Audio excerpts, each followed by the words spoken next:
Hey guys, thanks for joining me for another Silhouette Sunday video. In today's video, I'm going to be making some magnetic bookmarks. I actually make these probably once every month or two for some of the students that are in the reading club and their theme depending on what book they're reading.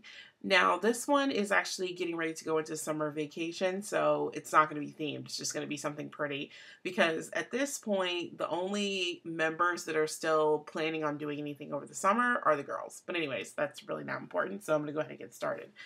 For this design, I'm going to be using a print and cut file.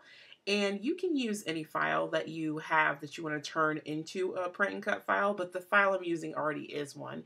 And it's this painted flower embellishment. So I'm going to go ahead and double click. And it's going to open fairly large. So I'm going to go ahead and size this down so that it's about 2.5 inches. So it'll still be a large-ish bookmark, but not quite as big as it initially opened. And then I'm going to go ahead and right click and ungroup this because what I'm going to need to do is weld two pieces together, and this will just make it easier later on. So now that I have this ungrouped, I'm going to go ahead to the replicate window, and I'm going to replicate this so that it's a mirror image above. So I'm going to go ahead and click mirror above. And I could leave this exactly as is and just move it and weld it, but I actually need it to be spaced apart a little bit so that I can make the fold that's going to be basically the connector between the front and the back of the magnetic bookmark. So I'm going to go ahead and move this up quite a bit. And because I've already ungrouped these two images, I can actually move the floral piece away. So I'm going to go ahead and do that now.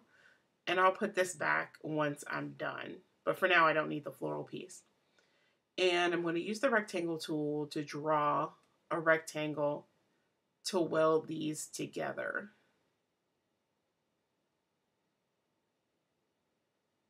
So once this rectangle is good enough, I'm going to take my mouse and select everything by dragging that box and click weld. And now I can put these back in. To keep this in place, I'm going to go ahead and select it all, right click, and then go to group so I can move it together.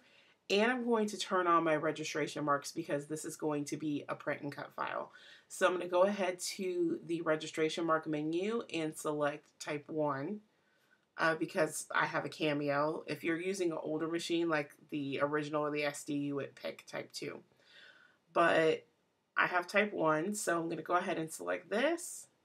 And I can actually go ahead and fill this with multiple copies. So I'm going to go ahead and send this to the printer and get it cut out, and I'll show you what it looks like. So here's what the design looks like all cut out, and it's really easy to turn it into a magnet. You just simply attach two magnetic strips onto the back of the design on both sides. Here's a quick look at the final product, and as always guys, thanks for watching.